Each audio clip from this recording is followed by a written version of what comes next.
number 2 here. GnR up 1-0. Spawning in the top left here. On Frost in orange for GnR. It is Exothermic.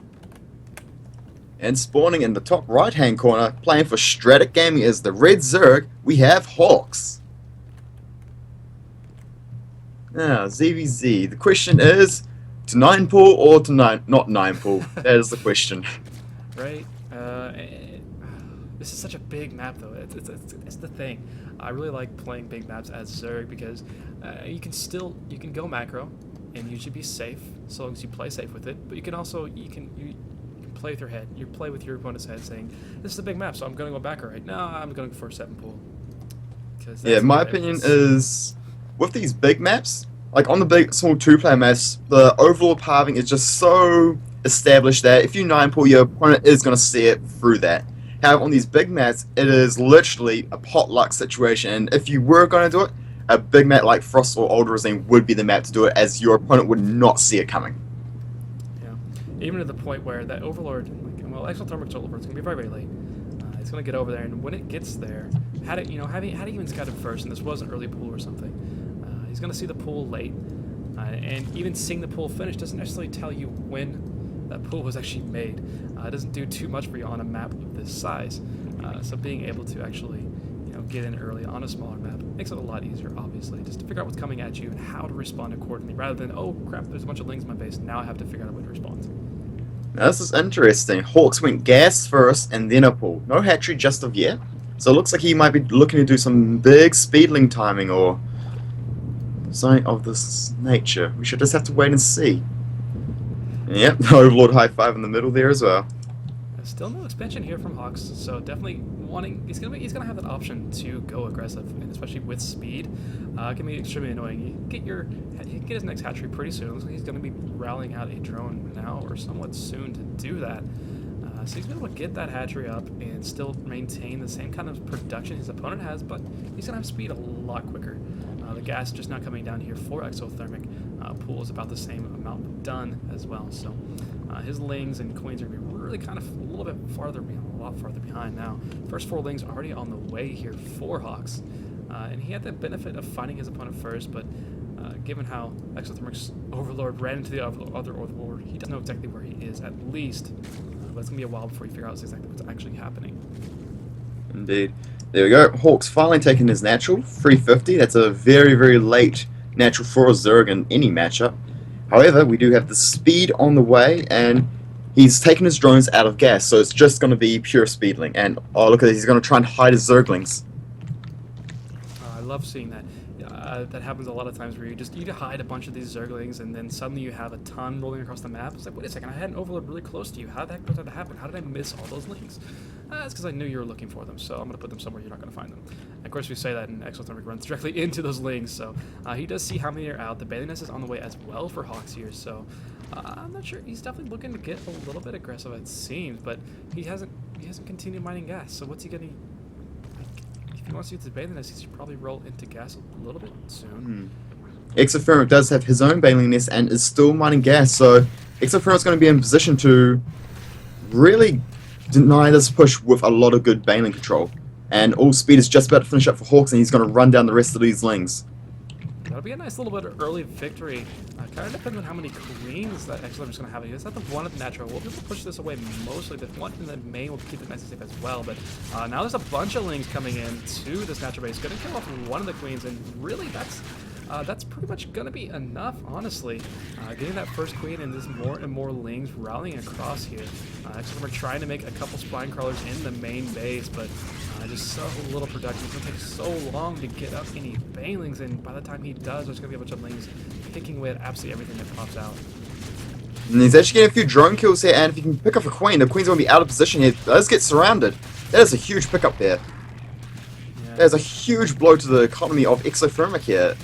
Hawks is just doing a lot of damage. A couple of banelings are being morphed in here, but those are banelings coming from Hawks even. Looks like he did finally go back into gas a little bit, so Hawks even have banelings rolling in, but now actually the banelings from Exothermic are going to try to push this away. He's going to try to keep some of his army alive. Whoa! Baneling control. The banelings! The banelings! Baneling dancing. That was a nice connection there for Hawks. Now only one Baneling remaining on each side. Actually, that was a decent connection there, but now there's just still so many Lings. There's so few. We have 15 Lings to 0. There's a Queen available for Hawks. This is kind of spelling a little bit scary here for, at the very least, he's going to lose his natural base.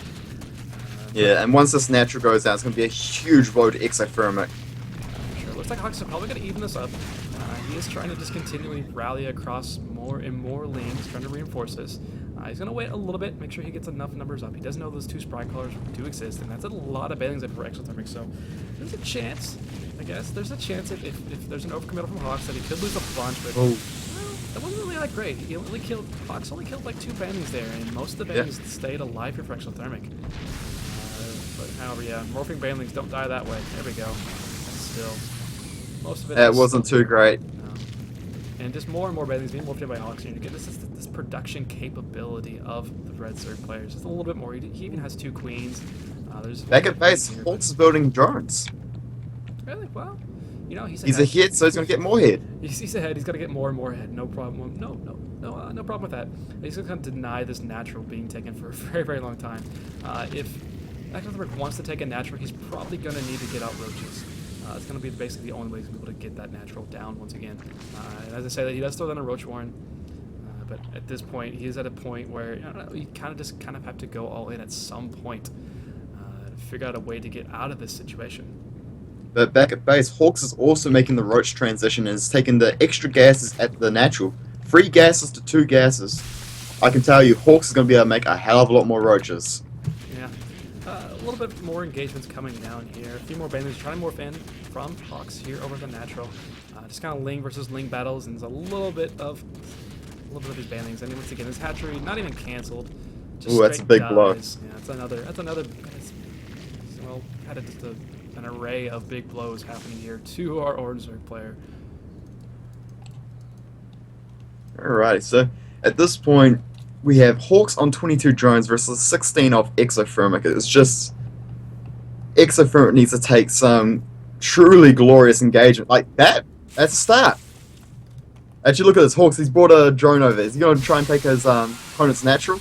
The Manor Hatchery. I'm going to take a wild guess. Say that was probably an accident, but you never know. You might be trying to take down that Manor Hatchery. But now these roaches will eventually be able to push these Lings away. There's not enough left to really deal with that. There are a lot more over on the other side of the map that he could bring over and end up killing off. There's only 3 roaches, 2 more on the way about to join it.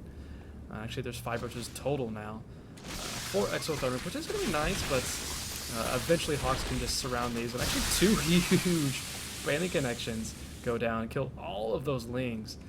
But now the roach production has started for Hawks. It's kind of a matter of how many roaches can I get up before your roaches get across the map here for our Red Zerg player. Oh, putting down 2 Spine Crawls as well. Really good choice. And with 12 Lings and 4 roaches in production, I'm pretty confident in Hawks being able to hold this off.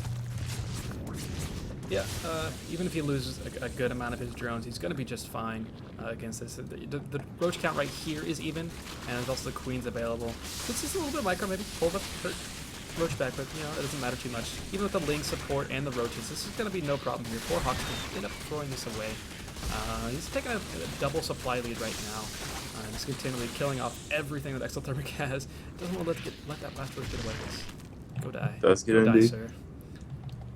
And with the drone advantage still sitting in Hawks' favor, it's just too much in his favor. He's got too much going for him, and unless he does make a bumbling mistake, he will just win by pro as this game progresses. 2 hatcheries with Queens injecting.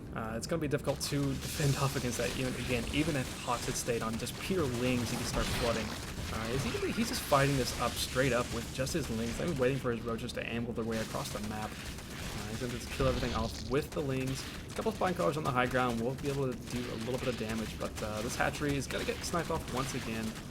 That's going to be the second, actually the 3rd lost hatchery technically for Exothermic here. We're going to be at almost 13.5 minutes and no natural down for the Orange Zerg player. Indeed, it's been a very rough match. The pressure from Hawks has been very, very on point all game. He's just been constantly attacking that natural and denying it, keeping the Zerg opponent on 1 base to his 2. Exothermic trying to add in yet another spine crawler. Once again, he's just trying to, I don't know, force his opponent into making a mistake somehow. He has to rely on his opponent doing something that's going to lose him the game, rather than Exothermic's going to find a way to win this game. It's a really crappy position to be in. I like that Exothermic actually used the larva that was at his natural base that had just died, making sure not to waste any larva he has. He's going to try, maybe he could push in here and do a little bit of damage, but he's got the roach advantage right now.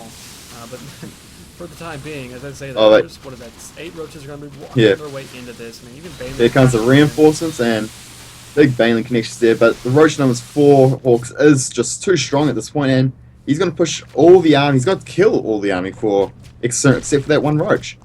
Oh, the roach is actually going to walk up the ramp, and it looks like there's just going to be a little bit too many roaches for the spine crawlers. Oh no, transfuse is good. Reinforcements are arriving once again. This is another situation where Exothermic could push this away, but pushing away does not win games. It's kind of the slow death of our Orange Blue player here. But, you know, give him credit, he's stuck in this a really long time, and he's kept his opponent from winning, which is, that says, did he just kill a random animal? He just killed a random critter. I'm not sure if you saw that. Oh, poor critter. I've done that before, actually. I'm just waiting. I'm waiting for warpins before I all in because it's Protoss and there's a critter around, so I may as well just kill it. Target practice. Right. It's a micro practice game, totally. It's funny. If you're gonna take out a critter, you gotta do it with a siege tank. That's my opinion. That or a 4. You gotta do maximum overkill. Oh, of course. Using battle cruisers to kill off objects. Yamato. Yamato down a critter. Once again, this is what we have here. It's 17 roaches to 6. Not all the roaches are here for Hawks, but there's enough. It's just a math game at this point. How many roaches beat how many roaches when they have even everything? Yeah. Hawks is going to have the file reconstruction. Oh man, I cannot talk. Reconstitution. There we go. Not reconstitution. So we'll get across the map a little bit quicker, somewhat soon at least. So he did get the lair. Still only on the 2 bases. Exothermic sticking with this, being as annoying as possible. You know, in like a best of 3 series, this is genius. You're trying to wear your opponent out. People do this all the time. Oh yes. Just try to wear your opponent out and make them get angry, and then the next game they're going to screw up. But sadly for Exothermic, this is a best of 1, at least in his case. So eventually, it's not going to matter too much. There we go. Interesting. So sad for him, but GG. Hawks is going to even up the